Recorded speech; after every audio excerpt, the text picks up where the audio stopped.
I don't think women think about success as something that's in isolation with the expectations. I think it is always tied to multiple expectations, pressures, fears, hopes of not just something that they think, but of what people around them think. It's just a societal thing. It's just so ingrained in us. I don't think I've ever thought about success as an isolated term for myself. I think it's always about family, friends, partner. You just heard from Dr. Shruti Punjabi. Shruti is an urban planner and an applied social scientist who has collaborated with various international organizations and government bodies, including the International Finance Corporation, the World Bank's East Africa Regional Unit, and the Fund for the City of New York. She finished her PhD last year and is now working as a social science researcher at the Public Interest Technology Lab at Virginia Tech. What I love about this conversation is that it will hit home for anyone who has been exhausted by work that nobody acknowledges, but expected to still hold it all together while the world falls apart and still showed up anyway. But Shruti adds something that doesn't get talked about enough: what it costs to do all of that when your culture, your gender, and your visa status are all working against you at the same time. So, without further ado, let's jump right in. Welcome back to Hustle Rebels, the podcast for people who know how to work hard but are starting to question the cost. Today's guest is Dr. Shruti Punjabi. Shruti is an urban planner and applied social scientist whose work sits at the intersection of collaborative governance, environmental planning, and how people exchange knowledge across systems and cultures. What stood out to me most about Shruti is the lens that she brings: ambition, burnout, and identity, especially as an international scholar navigating spaces that welcome talent but don't always make room for the full human behind it. So today we're going to talk about invisible labor, cognitive overload, cultural expectations, and redefining what success actually means. So I'd love for you to tell us a little bit more about yourself in your own words. Absolutely. Thanks, Renae. That was amazing. I don't know if I can beat that, but I'm going to just give an introduction. I am an urban planner. Since I was very little growing up, I saw a lot of homelessness around me. And then I was coming from a space of privilege. Since a very little age, I had this inclination that I want to serve and provide. So coming from someone who would sit on footpaths and help little kids learn about language and math and just sharing meals with them and just breaking the stereotype to actually being in the institutional space of creating a change, I've somewhat grown to be an individual who's really empathetic, and I really appreciate when I can actually serve and be a part of a community that is going to serve a bigger cause, which is about making the world a better place one bit at a time. And that's how I think about my role in the world as an urban planner, as a social scientist, and just as even like a friend, a daughter, a girlfriend, and all of that. So all of that combined, that's me. Oh, I love that. It's so beautiful. We were having a great conversation earlier, and I love how something that you had even written in the form that you sent over, it was very powerful. And you had put down that the world imports global talent, but rarely makes room for global identity. And what does that mean for you from a lived experience? I've just navigated or like been in that tension for the last decade almost. And I think this is a question that I sort of wake up with and sleep with. And I almost always wonder that there's a lot of value that is given to the human brain in terms of like, hey, these are ideas. And when we think about human brains, there's no bifurcation in terms of where that brain is coming from. Is it a white brain, a black brain, a brown brain? Nobody cares about that as long as it's giving you knowledge. But the minute we put that brain inside a body, we sort of forget that there's differences. People come from different parts of the world, and they're providing all of this knowledge on a platform that has been culturally scaffolded in a very standard unilateral way without considering the diversity. So the minute we think about the person that's actually bringing the knowledge, we don't really have the resources to think about where they're coming from, what do they value. And just to give you a little example, I've lived in the US for about a decade, and I've traveled the world for my work all over and worked in different countries. But The fact that I come from a specific culture and I have some specific rituals, festivals that I value in a country that is so diverse, I would still have to think twice before celebrating or like thinking about a holiday or just taking time off on the day that matters to me. Let's say it's Diwali, and nobody in my company would know what Diwali is, but I would still have to manage working full time on that day, taking care of my family, which is back home and here, and to also sort of fulfill myself with the little pseudo feeling that I have of, hey, it doesn't matter. I cannot take the day off or even take some time off to just enjoy and be in the moment because I also have to do my work. So just beyond the traditional understanding of cultural differences in the workspace, this is just a more human level example of what I mean when I say that the brain's valued.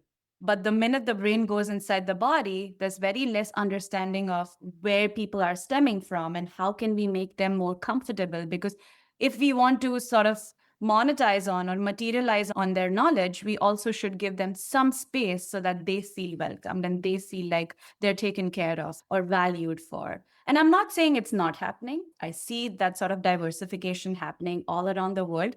It's just happening at a very slow pace. I mean, I've been in this space for a decade and I still haven't got a heads up that, hey, this is something that you celebrate, take a day off. And again, it is not just stemming from that. I am also an overachiever. So I would be like, hey, if I'm taking a day off, I want to work on a Saturday just because I'm someone who wants to constantly make sure I'm getting my work done. So I don't think it's just an outwardly thing, it's also an inward thing where women, or especially me, I would feel like this constant obligation to make up for it. I don't have to, but I feel that way. I feel like you bring up a couple of great points. One, all I could think about is you moving here and it being a melting pot. And we claim to be a melting pot in the United States, and we're so constricted in our holidays in so many ways. I mean, not everything has to obviously be a federal holiday, but at the same time, if you are celebrating something, I feel it should be a custom for you to be able to take that time off or time away without being questioned about it. The second thing that you had brought up, you had said that the brain is valued until it's in the body, and I feel like that's such a loaded thing to say because our brains and our capacity to do something is so taken advantage of in so many ways.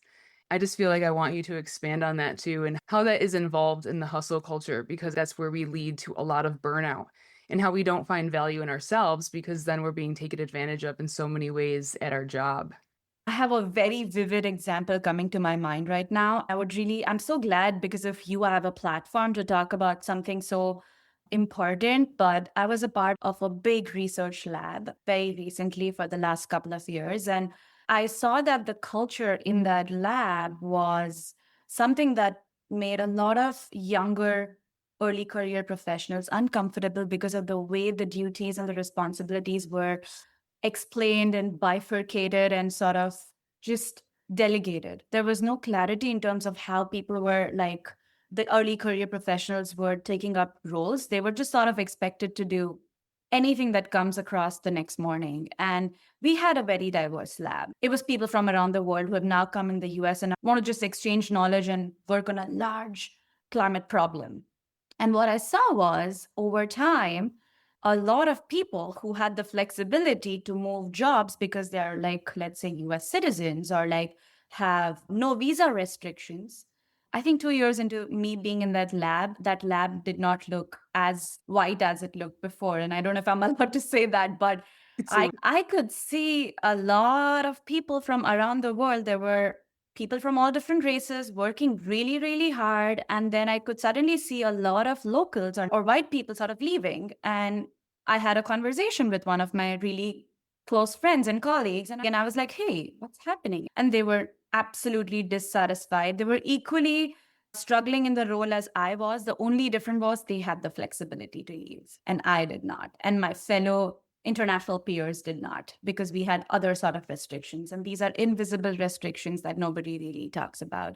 So even if I also felt some, I wouldn't say exploited because that's a big word, but I did feel constantly exhausted and lost because of the way the culture was. I couldn't do much about it because I was tied to that role. And I could see a lot of peers having a lot of flexibility because they don't have to worry about the visa. They don't have to worry about who's going to write me a reference letter or how will I move on to something next, as much as I had to and some of my other international peers had to. And I think this sort of is the very vivid example of what we were just talking about, because it's still knowledge. It's still the same amount of brain power, same amount of exhaustion, but not the same amount of response to exploitation or harassment or like mental exhaustion, Yeah. It's different responses. And I think that really stuck with me because I was like, wait a minute, I don't have the same flexibility. Some of my peers don't. We cannot do that. We just have to put our head down and keep working. That hit hard. Yeah. Yeah. I feel like in a lot of ways we're still stuck in the Industrial Revolution. And I can only imagine how much more difficult it is when you're tied to other things, And it's funny that you even had mentioned the more flexibility of it, someone being white, or you guys having to need that visa or needing to provide for your families. And it's something that I want to talk about with this podcast are the things that we shy away from in many other conversations. And that is a big dynamic, things that unfortunately we have the privilege to walk away from because we don't have to worry about doing that. But there's such a strong, powerful way that if we come together as a whole civilization against these powers, we could be so much stronger than we really are. And you describe a lot of this burnout or this mental capacity as being trapped in a system that exhausts you and also not allowing you to recover, which I feel like is sharp and really painful to hear. Can you kind of unpack that a little bit more? I understand that in the world, there are people who take different paths, different career options, but we do know that, especially in the world where I initially come from, I'm originally from India, and then I've been everywhere around the world after that for my work. And lately, I've just been in the United States because that's where I wanted to do my PhD, and that's where I've been working since the last decade. I really feel like there are traditional career paths, and that's usually the route that is sort of been a standard poster for how the journey is supposed to look like for a traditional woman is where you do your education and then you get married and then you have kids and then on the side or alongside if you want to you can build a business or work. But what we sort of forget is that there are outliers. There are situations where people would want to do different things, and the minute you decide to take that decision as a woman for yourself, you've been put into so much invisible pressure that you never really could comprehend. As someone who decided to take that non traditional path, when I decided to do a PhD, I had this goal that no matter what happens, I want to finish my PhD before I turn 30. And that was a personal goal that I'd set for myself. And I was like, hey, I want to do this. What I did not realize is that this is the age when traditionally you're expected to also get married and also have children. These unsaid expectations, at least from the part of the world that I come from. And suddenly here I am working 12 to 14 hours a day, constantly thinking about my research, also experiencing pressures from my academic life, and navigating all of these other silent, emotional, personal battles by myself. And I think that really just made me think about the different layers of struggles that are often just not talked about. It's just something that we forget because we are like, hey, this is a traditional route and this is how it's supposed to be done. But what if you didn't choose that path? What happens then? What happens when you want to do something different? The type of questions, the type of pressures. And just to clarify, these are not just all external pressures. As someone who's very self-critical, I would also put pressures on myself where I would be like, hey, I have family who's always looked after me. I'm not doing justice to them. I'm being selfish if I'm just thinking about my career. And then if I'm thinking about them, I'm like, hey, I'm not doing justice to my PhD because I'm not spending enough time, even after spending 12 hours a day for 5 years with maybe like what, 5, 10 weekends off. I've never taken a weekend off in the last 5 years because the work was that intense. So just unpacking that, I just feel like there's a lot that goes on the minute you decide to take control, because everyone's asking us to take control as women. They're like, oh, go carve your path, do this, do that. You have the freedom now, you have the power. But nobody talks about that the minute you take control and you decide to do something that's not traditional, What happens after that? There's a lot that needs to be also taken care of that nobody's really working on or thinking about. They're just like, now you have the freedom, do it. And once we start doing it, we are like, hey, do we really have the freedom? What about the 30 other things that we have to take care of that nobody is really helping us with? Because we can't do everything, you know? I really don't know if I answered your question, but No, you did. yeah. No, you did absolutely. And I feel like that's part of the thing that's, especially as women, we have those internal pressures.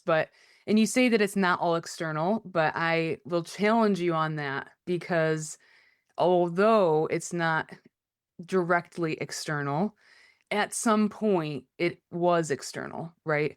And that's actually something I talk about in one of my programs called Burn the Blueprint, because at some point in our lives, whether it was identified as a child, someone told us those things, right? They told us that we should think about those things. And I think about so many times things I inherited that I heard from my mom that she probably heard from her mom. I had this very vivid thought about how I told my boyfriend that I make him coffee every morning, and I'd be like, "I could pack your lunch too." And he'd be like, "Why would you do that?"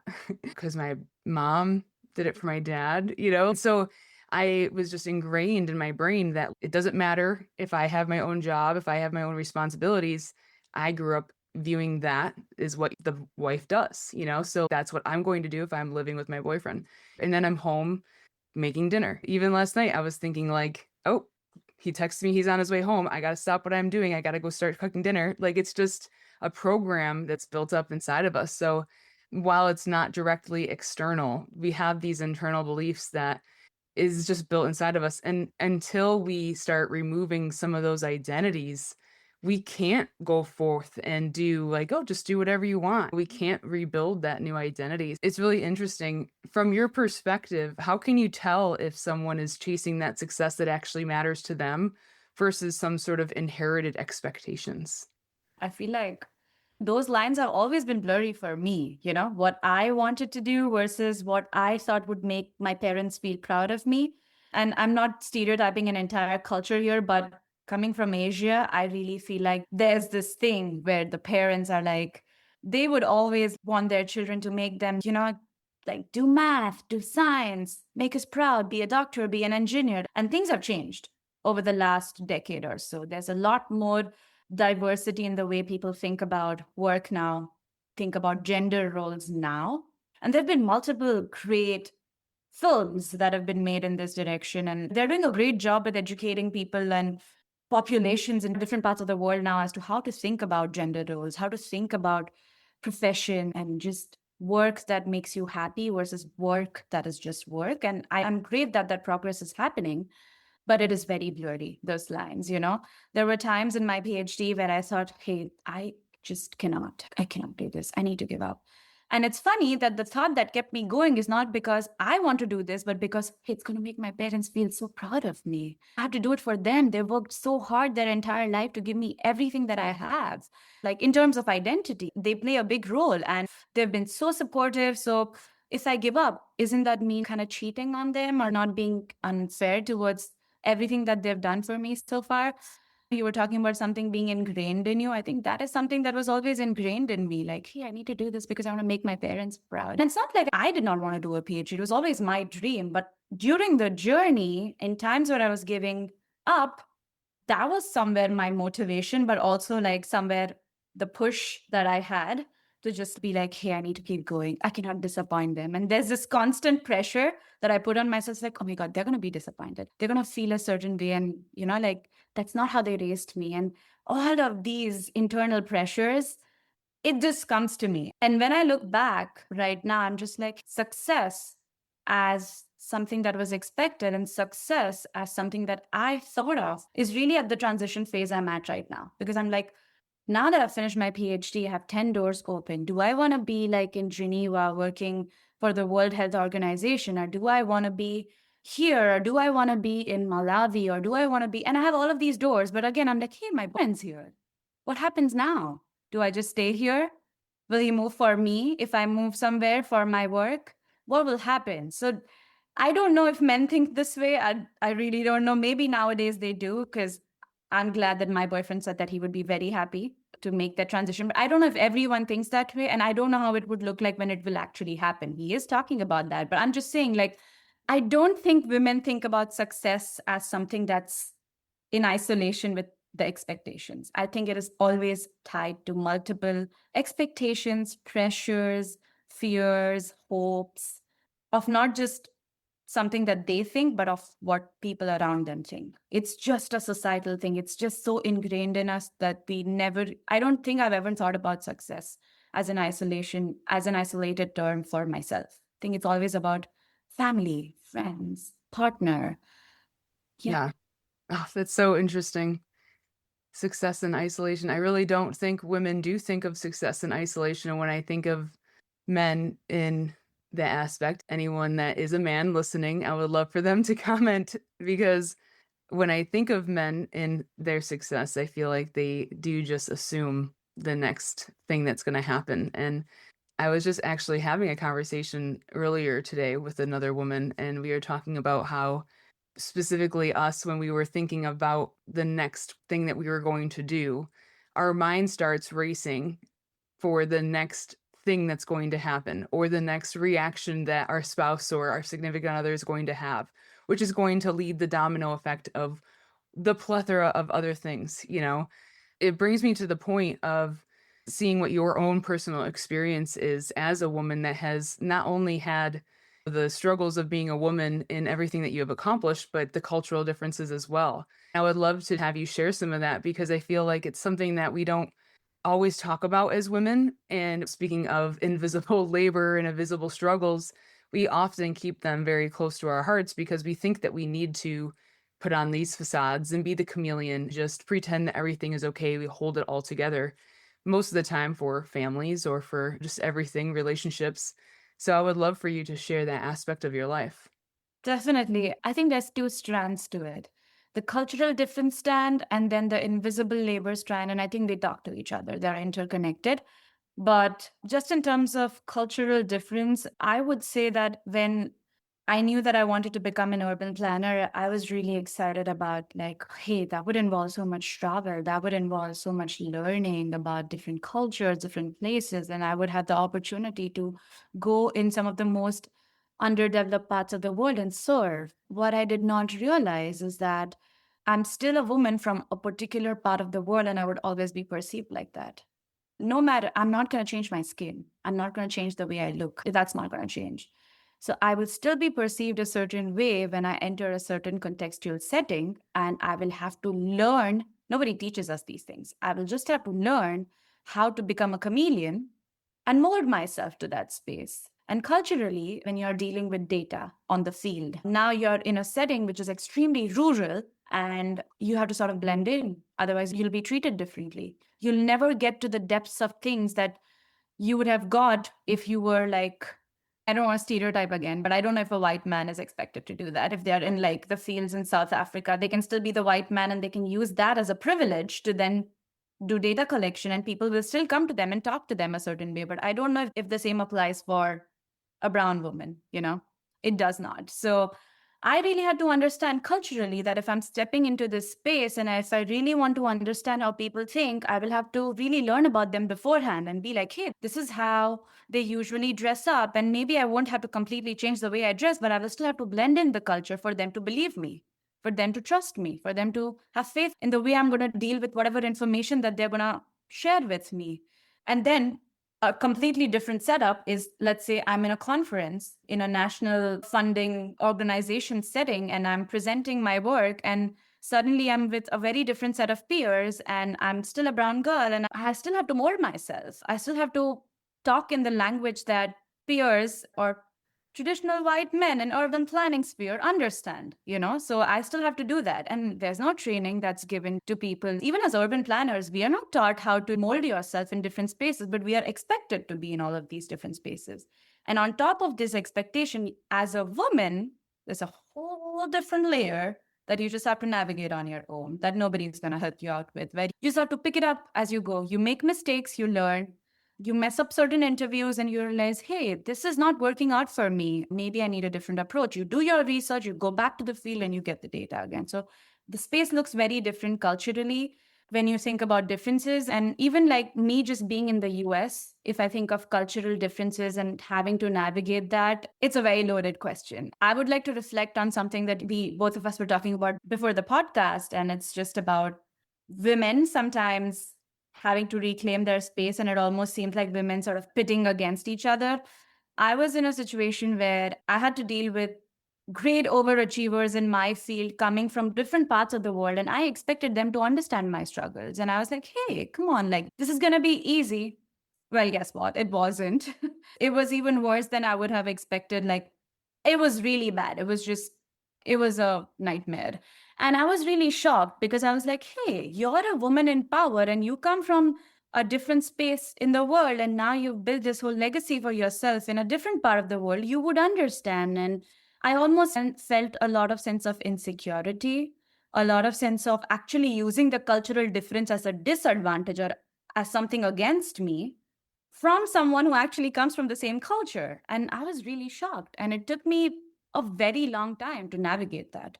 It was really hard. And the way I thought about that situation then versus the way I think about it right now is very different. I understand their perspective now, it's different. But at that time, I was really shocked because I was like, I thought you would understand, but they did not, and they really made my life hell. I stopped believing. I had major trust issues where I was like, I don't know if I can trust anybody in this space. I will just have to be really cunning, and I would have to develop that personality where I really have to put my point forward, otherwise, nobody's going to listen to me. So that's the cultural differences strand of it. The invisible labor strand of it is something I think you, me, any woman on this planet would resonate with, and that they are gender decided. And you were just talking about your mother, and I'm pretty sure when she was raising you or my mom was raising me, these are not paid jobs. They just are exhausting, mentally and emotionally draining. And it comes from a space of a lot of love that women provide all of that nurturing to another individual, and it's also expected by the society to do all of that. Nobody's paying them for that. That's invisible labor. And on top of that, you are also taking care of a husband, of a family, of your work, while silently dealing with a lot of things that nobody will really understand. Sometimes, even if you're talking to a fellow mother, or like in my case, let's say I'm talking to a fellow PhD scholar, they wouldn't get it. It's culturally different, it's contextually different. And sometimes you just have to sit with those thoughts and you have to be like, is it really worth it to sit with someone and talk for 4 hours when you know that they won't understand? Let me just deal with it on my own. Let me just be quiet. I think I'll be fine in 2 days. Let me just take some time off, which, by the way, you cannot because who has the time? But so you just sort of shelf all of that, keep building on that. But invisible labor as a concept, as something I've studied even as a PhD scholar, is very understudied, is very undervalued, is very underrated and understood. Nobody really makes an effort to dissect that and how deep that is and how much of an emotional and mental and cognitive struggle it is for a man or a woman, especially women, because of the different unsaid expectations that we have puts on us. I really wish more people were talking about it, but I don't think they are. So something that I really hope people talk about. It's great that we're talking about it now. And I think the hardest thing too about the invisible labor is that a lot of it comes with it just being expected. And I feel like that's why housewives and mothers, they get so burnt out. Right now, there's actually an issue going around against a woman in a local town where she was actually postpartum and she ended up unfortunately killing her 3 children. And then she tried to commit suicide by jumping out of her window while her husband was away gathering errands and medications. Unfortunately, she ended up becoming paralyzed from the incident. I think it happened a couple of years ago, but now it's going forth in the court system right now. And so it's kind of a big to do. But people are 50-50 right now because people are obviously looking at it and be like, you're a monster, you try to kill your children. But at the same time, you can look at it at a perspective and be like, she was postpartum, she was struggling with a lot of hormones up and down. She had children that were very close in age. It's just people don't understand what postpartum is, and B, the whole entire fact that it could take 2 to 3 years for a woman's body to recover from having a child, and she had 3 in a short period of time. And then on top of that, the invisible labor that comes with bearing the children and then doing all the household responsibilities and then the expectation to get zero credit for everything that was going on. And it's things that are just not talked about at all. And then the mother is blamed and then she's paralyzed, and now she has to go through a court system. What I love about what's coming forth right now, though, is a lot of women backing her and being like, you're not in a mental capacity to even understand what this woman was probably going through, to be at such a low that she would even consider doing those horrendous acts to her children. So it's just an interesting concept when you bring in invisible labor and tying it into something that you have researched yourself, cognitive overload, which is something that I also understand with burnout recovery. In plain language, why is that something that everyday people should actually care about? I think it's very important that in today's time we care about the different aspects of invisible labor and the cognitive overload is because we've been constantly under the availability of excess of information coming from ample of sources. And what we don't realize is that our brain can only comprehend so much. So when we are already exhausted based on everything that we are dealing with on our own, and now we have all of this information, sometimes we don't even need those pieces of information from different parts of the world. Different personalities deal with that sort of information in very different ways. And I think it gets very overwhelming as an individual to then deal with those emotions and be present in today's time. Cognitive overload has everything to do with us already as human beings dealing with our own emotions and the outflux of this whole digital revolution. Now we have social media.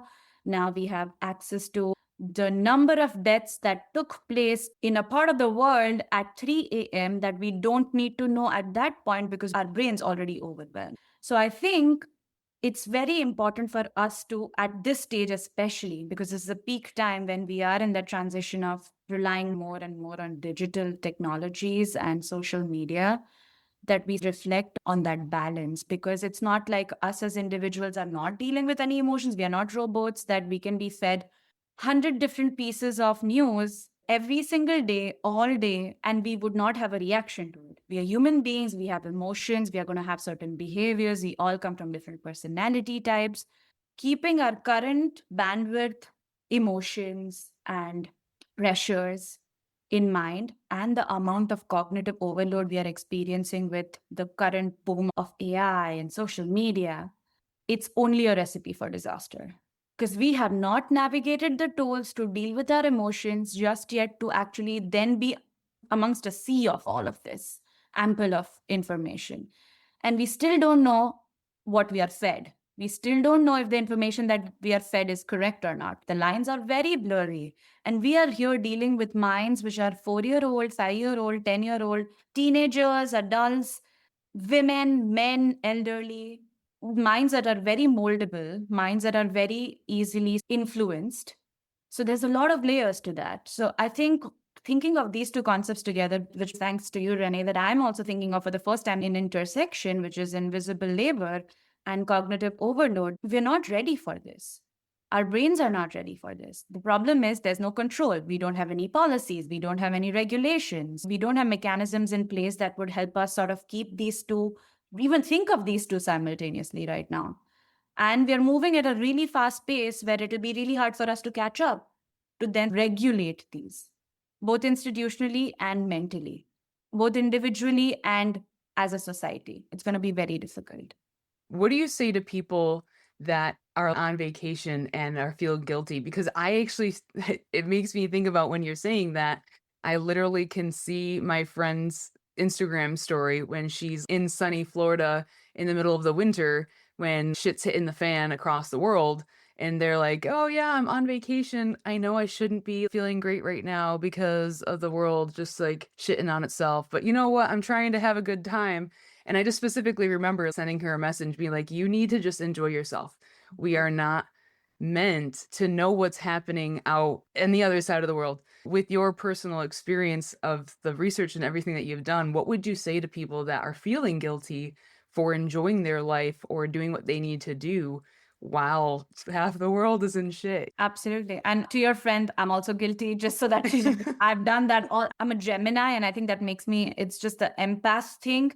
It's really bad because I feel bad for my boyfriend because I would wake up at 3 a.m. and be like, you know what? I just read something this afternoon and I can't sleep because there's like 200,000 children who are like now orphan in this part of the world. And what's going to happen to them? And he will be like, woman, you've had the most difficult day. Just like breathe, you deserve some time off. And I don't know how to take that time off. Because then, Pat, and being in this field of international development, I'm constantly fed with news all day, every day. And to have that switch off, when to have that off, I think it is, I'm still in the phase of learning that, but I think I'm slowly getting better to sort of disassociate from all of this. It's really hard. It's really hard because we've created all of these capitalistic mechanisms to feed this information Right. to the populations on this planet, but nobody is thinking about how is it going to be consumed? What happens after that? Because we're making money by disseminating all of this information, but we are not worried about how that is going to be absorbed by people. What is it actually doing to those populations? We're trying to inculcate all of this capitalistic nature by showing us those Instagram ads of things that we're thinking of, but we're not thinking that what happens once someone's addicted. I think I was addicted to just being aware about the world. And it took me a while to sort of be like, Shruti, there's only so much that you can do. And you have to make peace with that. And that part is really, really tricky. It takes a long time to just sit with yourself and be like, is there anything I can do about that right now? No. Is there something I am doing to contribute, even if it's 1%? Yes. I have to make peace with that. I have to constantly remind myself of my contribution. And I think to your friend or to even me at that point, it'll be very important to remind ourselves that we're here, we've deserved this little holiday. By celebrating or enjoying, we are not doing any injustice to people that are in other part of the world. If we sort of come out of this little break that we've taken happy, more recharged, we might be able to do our job better going back into it. And we really would have to just make peace with that. And I used to tell this to myself when I used to wake up at 3 a.m. And be like, if I stay up all night worrying, I won't be able to do any work tomorrow. And that is the real work that's going to eventually support the cause one day. Right. So I really need to keep myself sane. And the only way to do that is disassociate yourself, which is the most trickiest part because information's thrown at us from all sort of spheres of life right now. But yeah, I think we need more mechanisms of dissociation than of association at this point. We need to invest money, resources, brains, knowledge towards ways to pull people out of access of information and just to give them the space to be creative themselves, think themselves, be with themselves in isolation with family, in that personal space of in-person interaction and no digital access. It's going to be tricky, but that's where the future is, I really feel. Yeah. And I think too, an important thing to remember that as a collective, if we're so stuck in a worried state of mind, that is pushing forth everything is a vibration and a frequency, right? So if we're stuck in a vibrational state of worry and unrest, that is pushing that frequency and that vibration into the collective, which is not helping anyone and is probably just perpetuating everything to be worse anyway. So if we're not taking the space that we need to rest and recuperate, then we're not positively affecting the collective as a whole. But you also challenge the more means good mindset. So what do you think success should be measured by instead? Personally, I think we've been fed something since we were very little. When we go to the store and we get that little toy that we always wanted, we associate our happiness with that toy. But as we grow up, we associate happiness with the ability to buy that toy. And I think that's a problem. That's a big problem. We lose the sense of where that joy is coming from. Is the joy coming from just that enjoyment of being around something that's new, that's exciting? That could be nature, that could be some activity, that could be some experience. And then as we grow up, I think the focus almost goes to being able to afford that, being able to have the most of it. And I think there's a big problem there Because I think a person can enjoy or feel happy initially just by being in that space. It doesn't have to be a 5-star or a 7-star resort. It could just still be a very simple experience in the nature. It does not always have to be the top notch of everything. The fact that you are living that experience and that is happiness has been taken away from us because of the consumerism, the capitalism, the way the society has been functioning. We've been fed that you will only be happy and you will only enjoy something if it's done a certain way, which is not true, which is an absolute bullshit. That's not how it works at all. But I think most of our answers lie in our own childhoods. If we could just sit back and just ask ourselves, what makes us happy? What does happiness and success mean to us when we were growing up? We would get a lot of answers. And I think it's going to be very subjective, it's going to be very personal. But if even people who are listening to this, if they could just sit back for 1 second and just reflect and think about what made me happy, you know, what was I dreaming of or thinking of when I was growing up? Am I still doing the same thing? Why am I not doing the same thing? Just those bigger questions. We never really sit down and ask those questions to ourselves. And about success, I feel like it's again the traditional path that we've always been fed or thought about is that, hey, you need to finish your education, buy a house, get married, have children, send them to school. And I just really want to ask people, where is this written somewhere? Is this encrypted somewhere where you're like, hey, this is how life should be lived? It's just this narrative that's been fed to us that we need to do things a certain way. And the same applies to success. We've been told that success is when you accomplish something which is big. Who said that? Success is something where you accomplish something that's fulfilling. It does not have to be big. And big is subjective. What's big to me might not be big to somebody else. But we've just been constantly fed that narrative that for me to be successful in my field, I have to be a top notch someone in the World Bank, or like I have to be the top notch professor in an X university. That's not true. What if I want like a life which is slow? I want to be in a suburban area where I'm a part of a university that's more inclusive, that teaches students a more well rounded approach towards problem solving. And that could mean success to me. That could be fulfilling to me. So I think more means good is the way the society has sort of made us think about success, but it's not always true. What happiness and success could mean to me could not necessarily mean to somebody else and could not necessarily be the benchmark. But it's my happiness and it's my definition of success. And we need to find peace in that. And we need to own that. We cannot really always go by standards set by some experts, and we still don't know where are these coming from. But we need to question and challenge those. It's time. I really think that. I think people are afraid to actually do it. I don't even know if people think they have permission to do it. So I guess for anyone that's listening, you have permission to ask yourself what your definition of success is. But I have a question for you too. What is something that you've personally had to unlearn to become more of yourself or to define your own definition of success?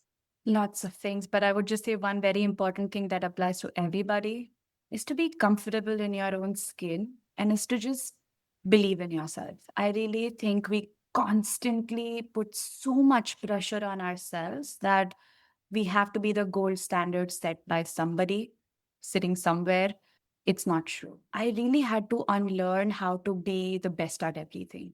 I don't want to be the best at things that don't interest me. Just because, let's say, a person in my workplace thinks that I should be good at that, I sometimes take that as an expectation or a command and I don't question it. I think we should question it. This is our life too, and we should question it very respectfully. And we should be like, hey, but this is something I'm really interested in. Would you mind if I provide my skills and expertise to this thing rather than investing energy in learning something that is not of interest to me? And I think we've stopped questioning. We're just taking feedback and thinking like this is it, this is just something that we're supposed to do. It's okay to constructively question the feedback because feedback is going to come from 10 places and not all 10 places will be giving you feedback in your favor. Sometimes it also comes from a place of insecurity, dominance, maintaining power, and we just don't question those things. So I think I really had to just unlearn how to how to just accept everything that's given to me and just believe in myself more and just believe in my skills, my ideologies, my way of doing things without disrespecting someone, but really believe in myself, just question things. And I think we've sort of forgotten that. I think we've just stopped questioning things. We just accept it as it comes. We have chat GPT, let's just accept what it's telling us. We have a boss, they're telling us this is right and this is wrong, we'll just accept it. That's not how it works. Even with our parents, I would say, I would always constructively challenge them and be like, this is what your generation taught you, but this is what I'm learning. Do you see value in what I learned? Would you want to talk about it? And they would always be excited. But what if I would have never questioned? What if I would have just accepted everything? So, yeah, just challenge things, and I never did that. So, I really had to change that about me and be like, it's okay. What's the worst that can happen? I might hear a no. That's okay. I can take a no. That's fine. That's great.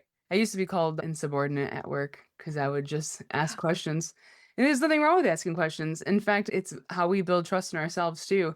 I do something called I'm a brain spotting practitioner, which is derived from EMDR, but a lot of the times it's really just the other person's brain healing themselves. And so when I'm trying to guide them into be curious about that, because if they have a thought that comes up, ask your brain what it's trying to tell you. A lot of the times the response from the other person will be like, I don't know.